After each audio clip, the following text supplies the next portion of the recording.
नमस्कार दोस्तों। भारतीय साक्ष्य अधिनियम की सीरीज में हम लोग डेफिनेशंस पढ़ रहे थे। डेफिनेशंस पढ़ते पढ़ते जो कनेक्टेड प्रोविजंस हैं उनको भी हम साथ के साथ देख रहे हैं। तो आप देखेंगे कि डेफिनेशंस को पढ़ते पढ़ते ही आपका काफी कुछ भारतीय साक्ष्य अधिनियम कंप्लीट हो चुका होगा। तो आज की वीडियो में हमें बात करनी है प्राथमिक साक्ष्य प्राइमरी एविडेंस के ऊपर। इससे पहली वीडियो में आपने देखा कि हमने चैप्टर नंबर 5 है, ये हमारा जो ऑफ डॉक्यूमेंट्री एविडेंस बात करता है, दस्तावेजी साक्ष्य के बारे में बात करता है। तो इसमें अगर भारतीय साक्ष्य अधिनियम की बात करें तो सेक्शन नंबर 56 से सेक्शन 93 तक जाती हैं। इसीलिए मैंने आपको पिछली वीडियो में ये कहा था कि डॉक्यूमेंट जो वर्ड है, जो जिसकी डेफिनेशन मैंने पिछली वीडियो में बताई है, आप लोगों को उसे अच्छे से समझ लें। वो इसीलिए मैंने बताया था कि डॉक्यूमेंट से रिलेटेड बहुत सारे प्रावधान इस भारतीय साक्ष्य अधिनियम में आपको मिलेंगे और जिनका बेस है दस्तावेज, डॉक्यूमेंट। और जब तक वो डॉक्यूमेंट आप नहीं समझ लेंगे तो इनसे कनेक्टेड प्रोविजंस तो आपको बिल्कुल भी समझ नहीं आएंगे। इसलिए जिन लोगों ने मेरी पिछली वो वीडियो नहीं देखी है जिसमें मैंने डॉक्यूमेंट की डेफिनेशन को एक्सप्लेन किया है, बड़े सिंपल एग्जांपल्स के साथ कंप्लीट एक्सप्लेन किया है, वो आप जरूर देख लीजिए। और यहीं अगर इंडियन एविडेंस एक्ट 1872 की बात करें तो दोस्तों यही सेक्शंस 61 से लेकर 90 तक हुआ करती थी। इन्हीं सेक्शंस में से हमने पिछली वीडियो में सेक्शन 56 से लेकर 60 तक ब्रीफ पढ़ चुके थे कि उनका ब्रीफ इंट्रोडक्शन आपको पता होना चाहिए क्या कहता है। ब्रीफ इंट्रोडक्शन में भी हमने इतना कुछ बता दिया था कि आपको शायद उतना पहले नहीं पता होगा। यही सेक्शन 56 से अगर 60 बीएसए की बात करें तो इंडियन एविडेंस एक्ट में यही सेक्शन 61 से लेकर 65 तक हुआ करती थी और ब्रीफ हमने देख लिया था पिछली वीडियो में। तो आज की वीडियो में हम देखेंगे प्राइमरी एविडेंस की डेफिनेशन, डिटेल में देखेंगे कि प्राथमिक साक्ष्य क्या होता है। और प्राथमिक साक्ष्य को पढ़ने से पहले आप देखिए section 56 BSA corresponding to section 61 Indian Evidence Act क्या कहती थी, ब्रीफ में बताऊंगा, डिटेल ऑलरेडी बता चुका हूं। Contents of documents may be proved by primary और सेकेंडरी एविडेंस। अगर दस्तावेजों की अंतर वस्तु की बात की जाए कि उसको कैसे साबित किया जाएगा तो सेक्शन 56 या सेक्शन 61 कहती है प्राथमिक साक्ष्य या द्वितीयक साक्ष्य से प्रूव किया जा सकता है, साबित किया जा सकता है। किसको ध्यान रखना, वर्ड्स पे थोड़ा कंसंट्रेट करना, कंटेंट्स ऑफ डॉक्यूमेंट्स। दस्तावेजों की अंतर वस्तु की यहां पर बात हो रही है तो तब बात होती है प्राथमिक एंड द्वितीय, प्राइमरी एंड सेकेंडरी दोनों। लेकिन एक सेक्शन देखिए आप, सेक्शन 59 बीएसए और करस्पॉन्डिंग है ये 64 इंडियन एविडेंस एक्ट की। थोड़ा सा कंसंट्रेट करना कि पिछली सेक्शन में आपने क्या देखा था। अब देखिए यहां पर क्या लिखा हुआ है। यहां लिखा हुआ है document shall be proved by primary evidence except some cases hereinafter mentioned। तो उसको मैंने इस तरीके से लिखा है, except some cases mentioned in sections 60, 61, 74, 75, 76, 77 and so on. और बहुत सारी सेक्शंस यहां हो सकती हैं, ये बीएसए की सेक्शंस हैं। और वहां पर लिखा गया है केवल except some cases hereinafter mention. Hereinafter mention का मतलब कि यहां से आगे कुछ सेक्शंस हैं, प्रोविजंस हैं, उनको आप छोड़ दीजिए। वो अपवाद होंगे इस बात के कि किसी डॉक्यूमेंट को कैसे प्रूव किया जाएगा। तो सेक्शन 59 कहती है कि किसी डॉक्यूमेंट को प्राइमरी एविडेंस से ही, प्राथमिक साक्ष्य से ही प्रूव किया जाएगा। शेल वर्ड यूज हुआ है। जो पिछली सेक्शन 56 वो मैंने आपको दिखाई और यहाँ 59, दोनों में डिफरेंस क्या आया? एक तो आया कि वहां कंटेंट ऑफ डॉक्यूमेंट थी और यहां पर डॉक्यूमेंट है ओनली। जब कंटेंट ऑफ डॉक्यूमेंट की बात आती है तो दोनों एविडेंसेस लिखी थी और मे वर्ड लिखा था, और जब अकेले डॉक्यूमेंट दस्तावेज की बात आती है तो केवल प्राइमरी एविडेंस लिखा और शेल लिखा है कि केवल और केवल प्राइमरी एविडेंस से ही आप प्रूव करिएगा। बट कुछ एक्सेप्शंस यहाँ पे दे दिए तो माना जाएगा कि इस डॉक्यूमेंट को सेकेंडरी एविडेंस से भी प्रूव किया जा सकता है। तो यहाँ पर जब हमने सेक्शन 56 देखी तो दो वर्ड यूज हुए थे, प्राइमरी एविडेंस और सेकेंडरी एविडेंस, और एक वर्ड यूज हुआ डॉक्यूमेंट। और डॉक्यूमेंट के कंटेंट का तो हम मतलब समझते ही कि डॉक्यूमेंट के अंदर जो कुछ लिखा हुआ है वो सब उस डॉक्यूमेंट के कंटेंट्स हैं। उन लिखी हुई बातों को अगर प्रूव करना होगा तो इस दो तरीके की एविडेंसेस से प्रूव किया जा सकता है। तो डॉक्यूमेंट, दस्तावेज पिछली वीडियो में देख लिया। अब बारी आती है कि प्राइमरी एविडेंस और सेकेंडरी एविडेंस कहेंगे किसको, और ये एग्जाम पॉइंट ऑफ व्यू से भी इंपॉर्टेंट टॉपिक है और प्रैक्टिस पॉइंट ऑफ व्यू से भी आपको बहुत ही अच्छे से समझ लेना चाहिए। मैं आपको बता दूं कि बहुत सारे मैटर्स मैंने ऐसे देखे कि प्रोसिक्यूशन ने कुछ डॉक्यूमेंट कोर्ट के रिकॉर्ड पर लगाए और वो रिकॉर्ड अगर एज पर प्राइमरी एविडेंस और सेकेंडरी एविडेंस की जो प्रोविजंस हैं उनको देखें तो वो कोर्ट के रिकॉर्ड पर होने ही नहीं चाहिए, वो एडमिसिबल ही नहीं है जिस तरीके से उनको पेश किया गया है। और अगर उन डॉक्यूमेंट को हटा दिया जाए तो फिर केस में कोई एविडेंस नहीं है जो किसी एक्यूज के ऊपर चार्ज भी लगाया जाए। लेकिन फिर भी उस एक्यूज के अगेंस्ट चार्ज लग जाता है दोस्तों, वो इसलिए लग जाता है कि जो उनके काउंसिल थे उनको पता ही नहीं था कि जिन डॉक्यूमेंट के आधार पर इस एक्यूज के अगेंस्ट चार्ज लगाया जा रहा है, अगर कोर्ट को समझाया जाए कि what is primary evidence and secondary evidence और इनसे रिलेटेड प्रोविजन क्या कहते हैं, उनको समझा दिया जाए अगर कोर्ट को, तो वो डॉक्यूमेंट पढ़ा ही नहीं जाएगा, बिकॉज वो डॉक्यूमेंट एविडेंस की कैटेगरी में ही नहीं आएगा। और एविडेंस की कैटेगरी में नहीं आएगा तो इसके अलावा कोई दूसरी एविडेंस रिकॉर्ड पर है नहीं जो चार्ज लगाने के काम आ जाए। इसलिए वो काउंसिल साहब अपने एक्यूज को डिस्चार्ज करा सकते थे, लेकिन क्यों नहीं करा पाए? क्योंकि उन्हें पता नहीं था कि प्राइमरी एविडेंस और सेकेंडरी एविडेंस से रिलेटेड प्रोविजंस क्या हैं। तो आज की वीडियो में दोस्तों मैं आपको सिखाऊंगा कि प्राइमरी एविडेंस क्या होती है, कब कब किस डॉक्यूमेंट को कहेंगे आप ये प्राइमरी एविडेंस है और किस को कहेंगे कि ये सेकेंडरी एविडेंस है। यहाँ थोड़ा सा मैं अपने आप को करेक्ट करके आप लोगों को बताना चाहूंगा कि जब प्राइमरी एविडेंस की बात आती है तो देखिए यहाँ कभी डॉक्यूमेंट वर्ड यूज नहीं हुआ। सेकेंडरी एविडेंस की बात आती है तो यहाँ पर भी कहीं डॉक्यूमेंट वर्ड यूज नहीं हुआ, लेकिन डॉक्यूमेंट के चैप्टर में है, डॉक्यूमेंट के कंटेंट को प्रूव करने की बात हो रही है या डॉक्यूमेंट को प्रूव करने की बात हो रही है इन्हीं दोनों टाइप की एविडेंसेस से।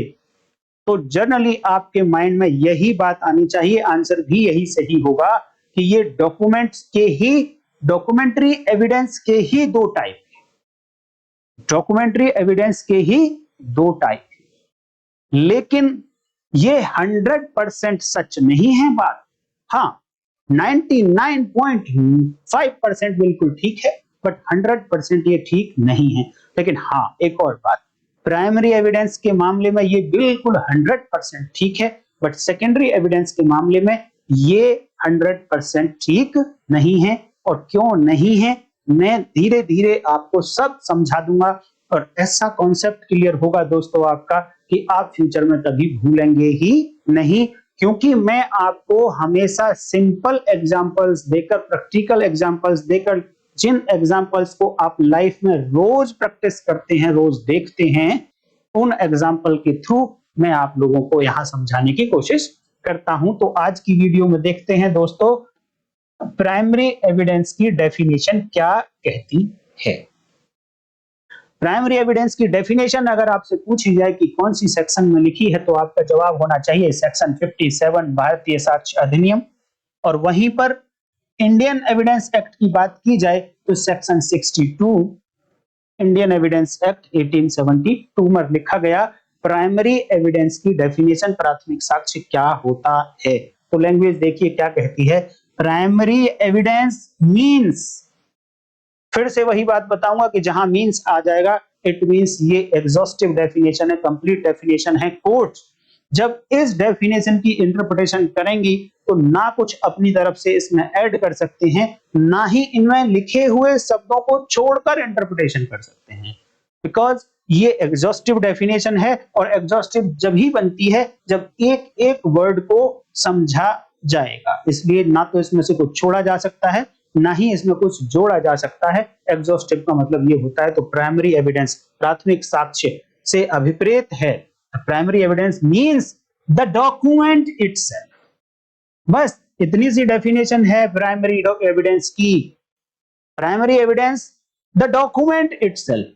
तो मैंने अभी बताया कि प्राइमरी एविडेंस के मामले में तो डॉक्यूमेंट ही होगा, यहां पर 100% सच रहेगा। क्यों? क्योंकि डेफिनेशन से ही देख लीजिए, primary evidence means the document itself. यहां पर देखिए इस वीडियो में मैं जो फ्रेजेस यहां पर यूज हो रही हैं उनको एक दो बार रिपीट करूंगा, तो आप इरिटेट मत होइएगा, वो इंटेंशनली रिपीट करूंगा क्योंकि बार बार रिपीट करने से बहुत सारी बातें आपको समझ आएंगी, देखना, और खुद ही मीनिंग आपको निकलना शुरू हो जाएगा। तो document primary evidence means the document itself, यानी वही डॉक्यूमेंट जो फर्स्ट टाइम एग्जिस्टेंस में आया, पहली बार अस्तित्व में आया, वो डॉक्यूमेंट। इसी डॉक्यूमेंट को मैं मूल प्रति भी कह सकता हूं।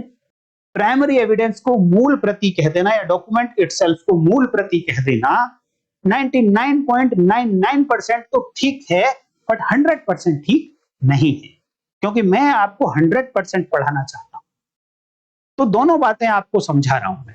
क्यों नहीं है मैं समझाऊंगा आगे, धीरे धीरे आपको बताऊंगा कि प्राइमरी एविडेंस 100% वो मूल प्रति क्यों नहीं है, ओरिजिनल डॉक्यूमेंट क्यों नहीं होगा। हालांकि जनरल आपका आंसर यही होना चाहिए, the document itself means the original document.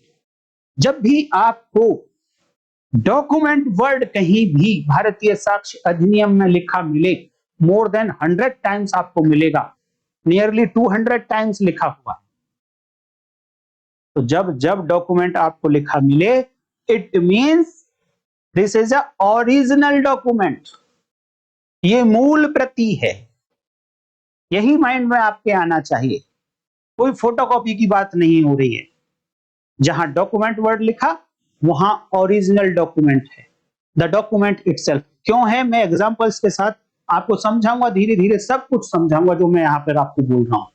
लेकिन केवल और केवल मूल प्रति अगर आपके हाथ में है किसी भी डॉक्यूमेंट की, सपोज मेरे पास ये एक ओरिजिनल डीड है कोई, ये मेरे हाथ में है, बट अभी तक एविडेंस ये नहीं है, बिकॉज आपने एविडेंस की डेफिनेशन में भी पढ़ा और यहां पर भी लिखा गया है सेक्शन 57 में, द डॉक्यूमेंट इटसेल्फ प्रोड्यूस्ड। इसको पेश किया गया होना चाहिए। कहां और किस पर्पज के लिए पेश किया गया होना चाहिए? तो for inspection of the court.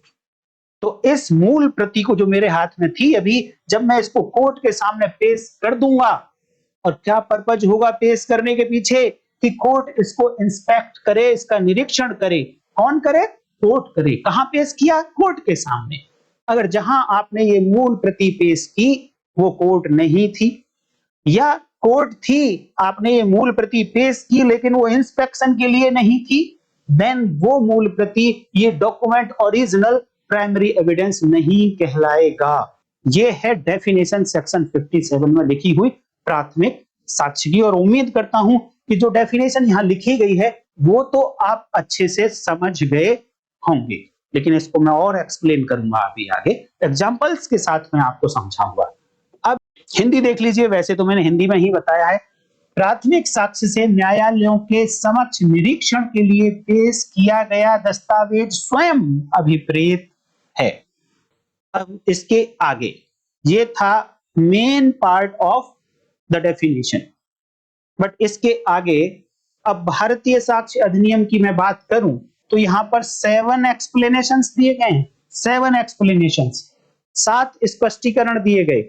लेकिन जब ये इंडियन एविडेंस एक्ट 1872 था तो केवल और केवल 2 एक्सप्लेनेशंस, 2 स्पष्टीकरण दिए गए थे, और इन दोनों स्पष्टीकरण के अंदर 3 स्पष्टीकरण थे एक्चुअल में, बट नंबर 2 ही दिए गए थे।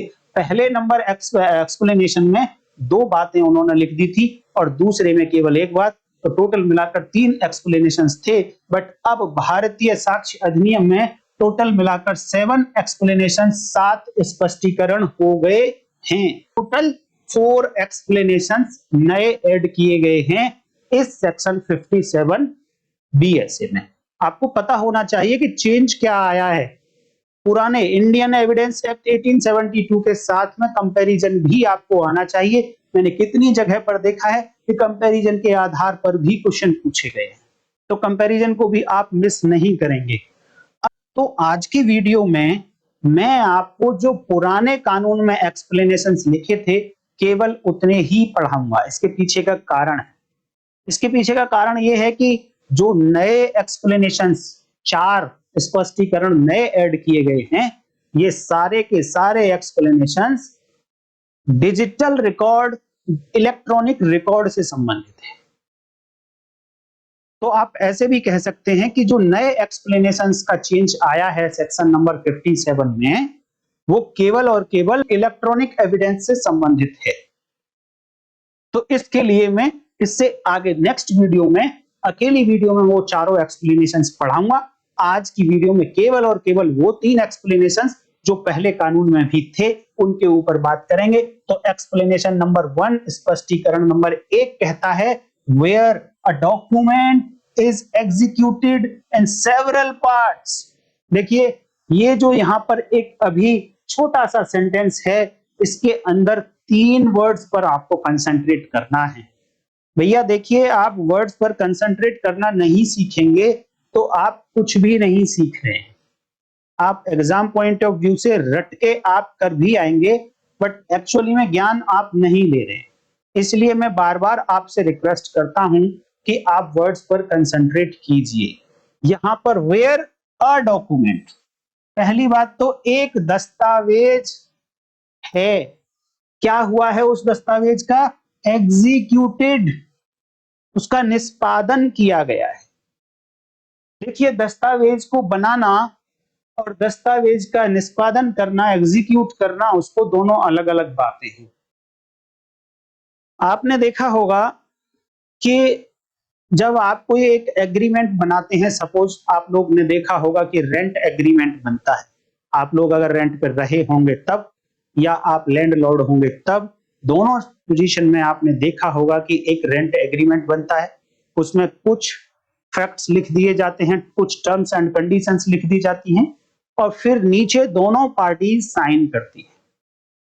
तो ये जो डॉक्यूमेंट बना था, ये बनाया तो किसी और ने था, टाइपराइटर ने बनाया था, या कंप्यूटर शॉप पर गए थे आप, वहां बोला था कि जी भैया हमको एक रेंट एग्रीमेंट का फॉर्मेट निकाल के दे दीजिए, तो उसने अपने कंप्यूटर पे बनाया और प्रिंट निकाल के आपको दे दिया। तो डॉक्यूमेंट बनाया किसने? ये तो टाइपराइटर ने बनाया, कंप्यूटर वाले ने बनाया। बट जब इस पे पार्टीज ने साइन किए, जब आपने और आपके लैंडलॉर्ड ने जब इस पे साइन किए, तब कहा जाता है कि ये डॉक्यूमेंट एग्जीक्यूट हो गया है। तो यहां पर एक्सप्लेनेशन 1 में किसकी बात हो रही है? एग्जीक्यूशन की, नॉट कि डॉक्यूमेंट बनाया गया उसकी। इसकी बात हो रही है। एग्जीक्यूशन अलग है, डॉक्यूमेंट को बनाया जाना अलग है। कभी कभी डॉक्यूमेंट ऐसा होता है कि उस पे किसी के सिग्नेचर की आवश्यकता ही नहीं होती, लेकिन फिर भी डॉक्यूमेंट बनता है। तो उस डॉक्यूमेंट को आप एग्जीक्यूटेड डॉक्यूमेंट नहीं कहेंगे। वो डॉक्यूमेंट केवल बनाया गया, द डॉक्यूमेंट वाज मेड। तो मेकिंग ऑफ डॉक्यूमेंटेशन है वो। तो ऐसे ऐसे वर्ड्स पे आप ध्यान देंगे तो देखिए आपको 2 प्रोविजंस जहां आपको सिमिलर लग रहे होंगे कानून में लिखे हुए, उनका डिफरेंस आपको दूध का दूध पानी की तरह दिखने लगेगा। बट जब आप वर्ड्स पे ध्यान नहीं देंगे तो आप सारे प्रोविजंस मिक्स होंगे और आपको लगेगा इसमें तो कोई डिफरेंस ही नहीं है। इसलिए मैं बार बार आपको जोड़ देता हूं। तो 2 बात तो हो गई। नंबर 1 आपने डॉक्यूमेंट पर कंसंट्रेट किया और नंबर 2 आपने एग्जीक्यूशन पर कंसंट्रेट किया। तो ये एक डॉक्यूमेंट है, ध्यान देना, एक डॉक्यूमेंट है और इसको एग्जीक्यूट किया गया है इन सेवरल पार्ट्स। सेवरल पार्ट्स का मतलब एक से अधिक भागों में, 2, 4, 5, 10 इतने पार्ट में इसको एग्जीक्यूट किया गया है। एक से अधिक मूल प्रतियां बनाई गई हैं, एक से अधिक मूल प्रतियां बनाई गई हैं, तब कहेंगे कि ये डॉक्यूमेंट एक है। बट जब इसको एग्जीक्यूट किया गया है तो सेवरल पार्ट्स बन गए, एक से ज्यादा पार्ट बन गए। बट कितने डॉक्यूमेंट बोले जाएंगे, कितने दस्तावेज बोलेंगे आप? उसको दस्तावेज एक ही बोलेंगे। तब क्या कहा गया कि each part is primary evidence of the document. Each part, जो एक से ज्यादा पार्ट में बनाया गया है इस डॉक्यूमेंट को, मान लो 3 पार्ट में बनाया गया डॉक्यूमेंट, एग्जांपल दूंगा मैं आपको, प्रैक्टिकल एग्जांपल भी दूंगा, तो वो हर एक पार्ट, और अब मैं ये आपको कह रहा हूं कि ये 3 पार्ट में बेशक बनाया लेकिन डॉक्यूमेंट एक ही कहलाएगा, तो ये तीनों में से हर पार्ट उस एक डॉक्यूमेंट के लिए प्राइमरी एविडेंस होगा। एग्जांपल देखिए, पार्टीशन डीड। मान लीजिए कि एक हिंदू अनडिवाइडेड फैमिली है और उसमें 4 भाई हैं और चारों भाइयों में बंटवारा होना है प्रॉपर्टीज का। तो जब 4 भाइयों में प्रॉपर्टी का बंटवारा होगा तो चारों के बीच में एक डीड बनेगी। बंटवारा हो गया, पार्टीशन हो गया प्रॉपर्टीज का, तो एक डीड बनेगी कि कौन सी प्रॉपर्टी किसके हिस्से में, क्या टर्म्स क्या कंडीशंस हों। तो मान लो कि एक डीड बनी, उस पर चारों भाइयों ने साइन कर दिए, तो अब इस डीड को, ये ओरिजिनल डीड हो गई जिस पर चारों भाइयों ने साइन किए, एक ही डीड है, वो ओरिजिनल हो गई। अब ये ओरिजिनल डीड किसके पास रहेगी? 4 में से किसी एक के पास रह सकती है। और मान लो कि फ्यूचर में कोई डिस्प्यूट हो गया और किसी को कोर्ट में जाना पड़ा, तो कोर्ट तो कहती है कि document shall be proved by the primary evidence, और यहां पर प्राइमरी एविडेंस कितनी है? केवल एक पार्टीशन डीड, अब वो किसी एक भाई के पास है। अब कोर्ट में उस भाई को जाना पड़ गया जिसके पास ये ओरिजिनल नहीं है, तो अब कैसे इसको ओरिजिनल से प्रूव करेगा? ये कहां से ओरिजिनल लाएगा? तो ऐसी सिचुएशन में क्या किया जाएगा कि जब पार्टीशन डीड बनेंगी तो 4 भाई हैं तो 4 पार्टीशन डीड बनेंगी, 3 भाई हैं तो 3 पार्टीशन डीड बन जाएंगी। तो यहां पर हर डीड पर, पहली डीड, दूसरी डीड, तीसरी, चौथी, हर डीड पर सभी भाई अपने अपने साइन करेंगे। पहली डीड पर चारों भाइयों के साइन, दूसरी डीड पर चारों भाइयों के साइन, 5वीं पे, 6ठी पे, जितने भी हैं सब पर सारे पार्टीज के साइन होंगे। एंड देन वो जो पार्टी देन वो जो हर एक डॉक्यूमेंट है जिस पर सबके साइन है, वो सेवरल पार्ट में कहा जाएगा, लेकिन सबको मिलाकर डॉक्यूमेंट कितने बने?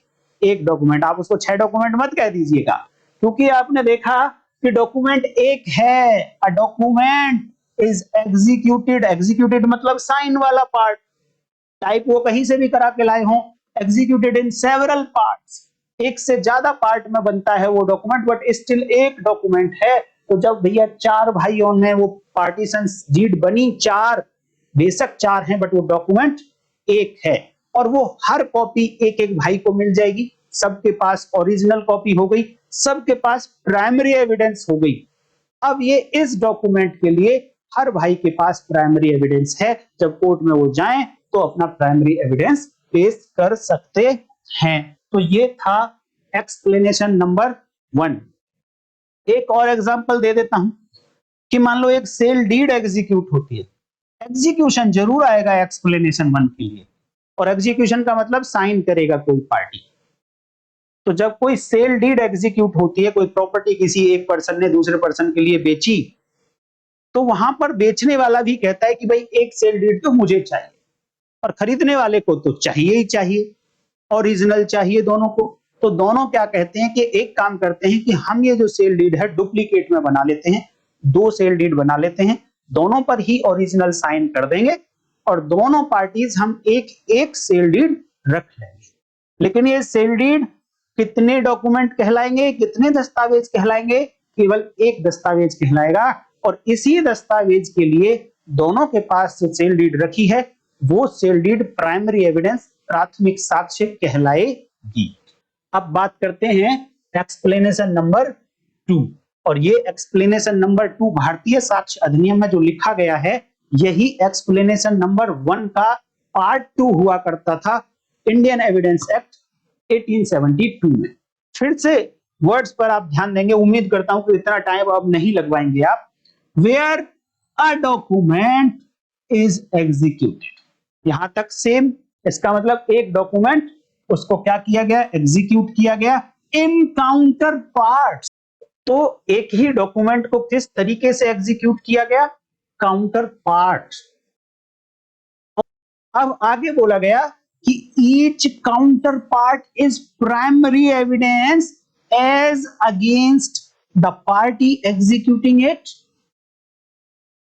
इसको मैं थोड़ा आगे समझाऊं उससे पहले मैं आपको एक वीडियो क्लिप दिखाना चाहता हूं। उस वीडियो क्लिप को जरा ध्यान से देखिएगा, उसमें क्या हो रहा है।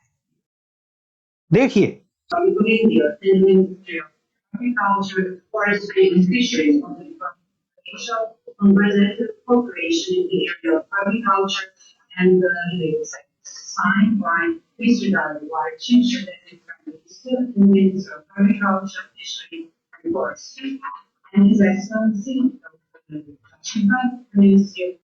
इस वीडियो क्लिप में आपने क्या देखा कि एक तो हमारे प्राइम मिनिस्टर साहब खड़े हैं और नीचे चेयर पर हमारे फॉरेन मिनिस्टर साहब बैठे, वहीं दूसरी तरफ क्रोएशियन फॉरेन मिनिस्टर हमारे फॉरेन मिनिस्टर के साथ में बैठे और उन्होंने दोनों ने एक एक डॉक्यूमेंट अलग अलग साइन किया है।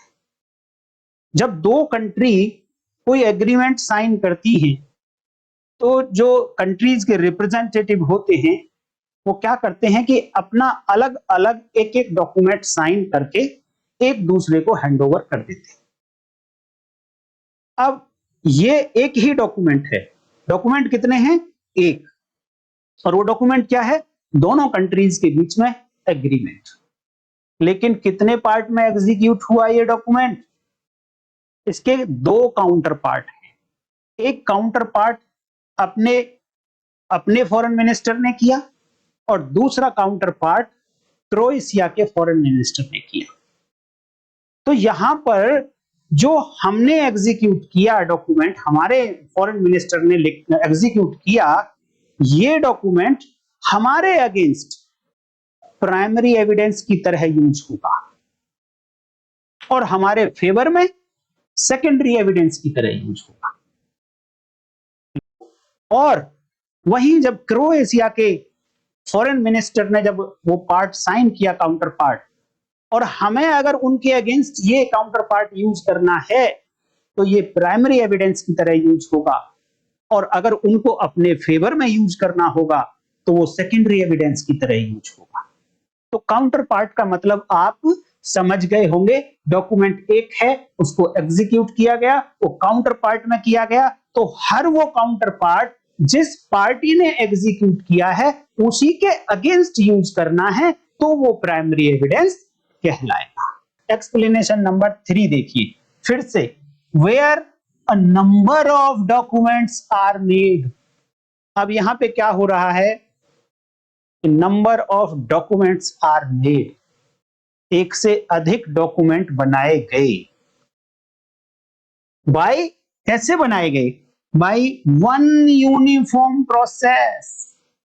देखिए, आपने पिछले एक्सप्लेनेशन देखे, आपने ये भी देखा, आप जरा अपना लॉजिकल माइंड लगाइए कि कहीं ना कहीं सारे एक्सप्लेनेशन, चाहे एक डॉक्यूमेंट बन रहा है, चाहे उसमें एक से ज्यादा काउंटर पार्ट हैं, चाहे वो सेवरल पार्ट हैं, या फिर एक से अधिक डॉक्यूमेंट हैं, ये नंबर आप देख रहे होंगे कि ये प्लूरल में जा रहा है, बहुवचन में जा रहा है, बट कहीं ना कहीं कोई एक ऐसी चीज है जो इन सबको एक जगह बांध देती है। तो आपने पहले दो एग्जांपल्स में देखा कि वो चाहे सेवरल पार्ट में बना, काउंटर पार्ट्स में बना, बट डॉक्यूमेंट एक था। लेकिन यहां वाले आप एग्जांपल में, एक्सप्लेनेशन में देख रहे हैं कि वो डॉक्यूमेंट अनेक हैं बट वन यूनिफॉर्म प्रोसेस से बने हैं, एक ही यूनिफॉर्म प्रोसेस से बने हैं। जैसे कि एग्जांपल दिया, as in the case of printing, जब एक अखबार प्रिंट होता है, न्यूज़पेपर प्रिंट होता है, तो कितनी सारी कॉपी निकलती है, कितने सारे डॉक्यूमेंट बनते हैं। हर अखबार अपने आप में एक डॉक्यूमेंट है, बट उसे जो प्रिंट किया गया उसे एक वन यूनिफॉर्म प्रोसेस से प्रिंट किया गया था। एक जो एकदम की बोलते हैं वो बनाई गई, उस की को मशीन में लगा दिया गया और फिर मशीन को चला दिया गया और सारी कॉपी टक टक टक टक टक टक छपती चली गई। तो प्रिंटिंग हो गया, लिथोग्राफी हो गया, फोटोग्राफी हो गया, ये बताया कि यहां पर जो प्रोसेस अपनाया जाता है it is a one uniform process, एक यूनिफॉर्म प्रोसेस है। इसके थ्रू अगर एक से ज्यादा डॉक्यूमेंट बनाए गए देन क्या कहता है, each is primary evidence. Her document, जितने भी डॉक्यूमेंट बने, जितनी भी न्यूज़पेपर की कॉपी बनी है, वो सब की सब न्यूज़पेपर प्राइमरी एविडेंस कहलाएंगे। किस बात के लिए? बात जरूर बतानी पड़ेगी आपको कि प्राइमरी एविडेंस तो है, लेकिन किस बात के लिए? तो primary evidence of the content of the rest. एक न्यूज़पेपर है मेरे पास, किसी ने मान लो कोई डिफामेशन स्टेटमेंट छाप दिया। अब वो डिफामेटरी स्टेटमेंट मैंने पढ़ा और जिस व्यक्ति के अगेंस्ट ये डिफामेटरी स्टेटमेंट था वो मेरा जानकार है। मैंने उसको फोन करके बताया कि भाई अखबार में तो ऐसे ऐसे छपा है तुम्हारे खिलाफ। तो उसने एक और अखबार खरीदा, फिर वो पढ़ा और पढ़ने के बाद उसे लगा कि ये तो झूठा स्टेटमेंट है, मुझे डिफेम किया जा रहा है।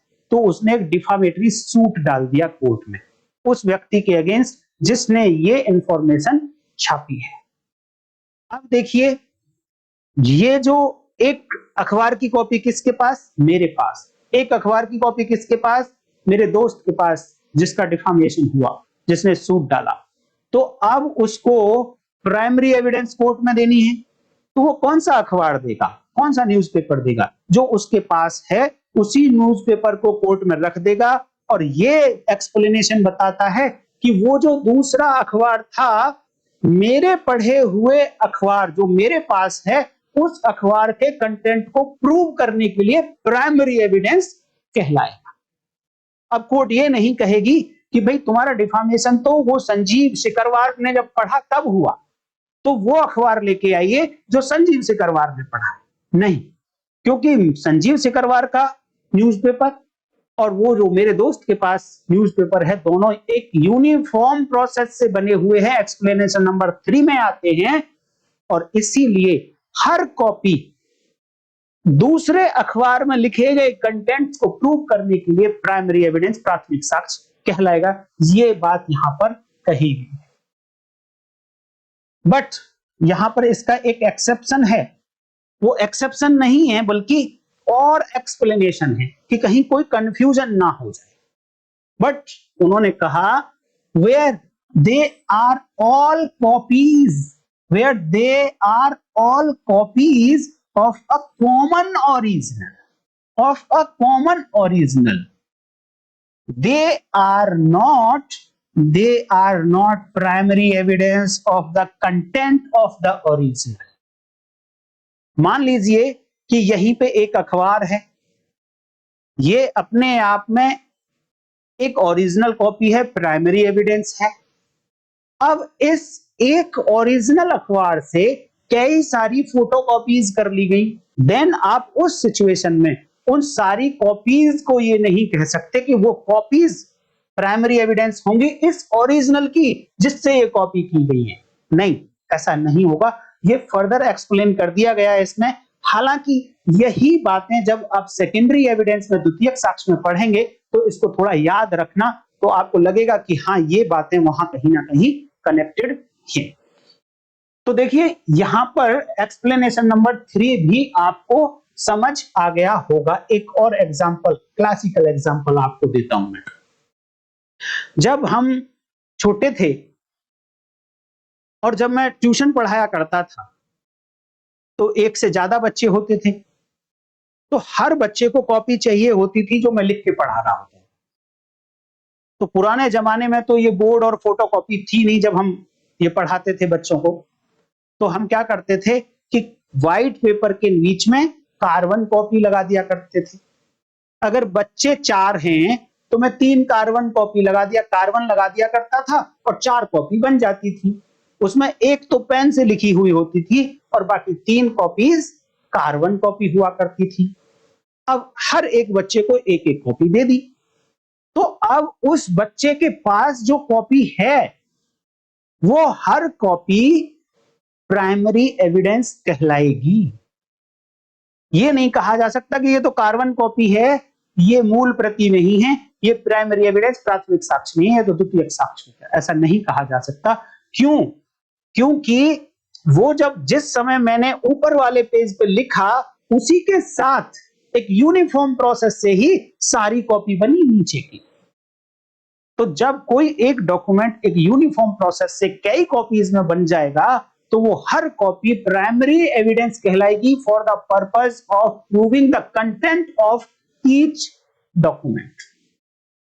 अगर इनमें से किसी के भी डॉक्यूमेंट को प्रूव कर इन सारे कार्बन कॉपीज में से किसी भी डॉक्यूमेंट के कंटेंट को प्रूव करना है, तो वो हर कॉपी प्राइमरी एविडेंस कहलाएगी।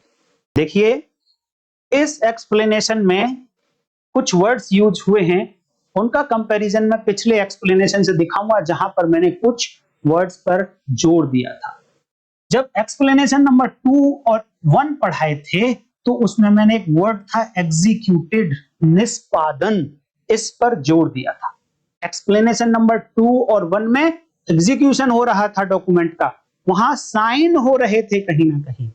लेकिन जब एक्सप्लेनेशन नंबर 3 आप देखेंगे, तो यहां पर देखिए क्या एग्जीक्यूटेड वर्ड यूज हुआ है एक्सप्लेनेशन नंबर 3 में? नहीं हुआ।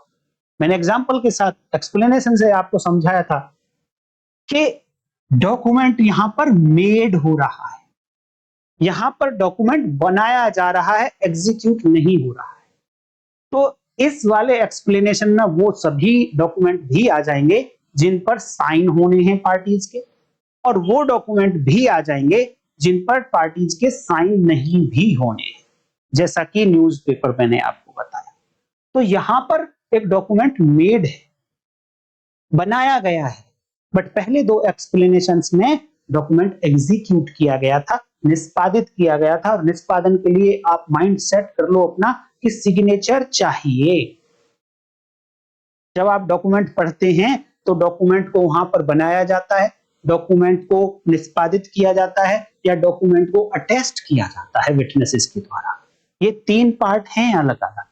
इन तीनों पार्ट के ऊपर बात करेंगे हम फ्यूचर में।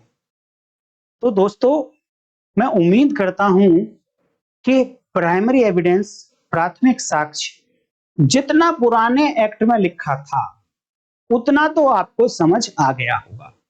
मैंने कोशिश करी है कि जो प्रैक्टिकल और इजी एग्जांपल हो उनके साथ आपको समझाने की। अब अगली वीडियो में 4 एक्सप्लेनेशंस बच के, जैसा कि मैंने पहले ही आपको बता दिया, ये चारों एक्सप्लेनेशंस इलेक्ट्रॉनिक एविडेंस से कनेक्टेड हैं, इसलिए मैं आपको एक अकेली वीडियो में इनको पढ़ाऊंगा, वो नेक्स्ट वीडियो होगी। तो दोस्तों, उम्मीद करता हूं कि वीडियो आपको अच्छी लगी होगी, इंफॉर्मेशन आपको मिली होगी नई, जो पहले आपके पास नहीं थी। तो अगर मिली है तो वीडियो को लाइक कर दीजिए, हाइप कर दीजिए, नए लोग हैं तो चैनल को सब्सक्राइब करके नोटिफिकेशन ऑन कर लीजिए, और कंटिन्यू वीडियोस आप देखिए, क्योंकि अगर वीडियो मिस हो गई कोई बीच में, तो अगला कॉन्सेप्ट आपको समझ नहीं आएगा। स्पेशली भारतीय साक्ष्य अधिनियम की मैं बात कर रहा हूं। इस तरीके से अगर आप जानने की कोशिश करेंगे कानून को, तो डेफिनेटली दूसरे लोगों से डिफरेंट हो जाएंगे, और जैसे ही आप दूसरे लोगों से डिफरेंट होंगे, तो आप लाइफ में कामयाब हो जाएंगे। चाहे वो आपका एग्जाम है, चाहे वो आपकी प्रैक्टिस है, चाहे वो कहीं और भी चीज है, चाहे कोई डिबेट है, चाहे कोई मूट कोर्ट है, कुछ भी है। तो आज की वीडियो में इतना ही। कल फिर बचे हुए एक्सप्लेनेशंस के साथ मिलते हैं। तब तक के लिए नमस्कार, जय हिंद।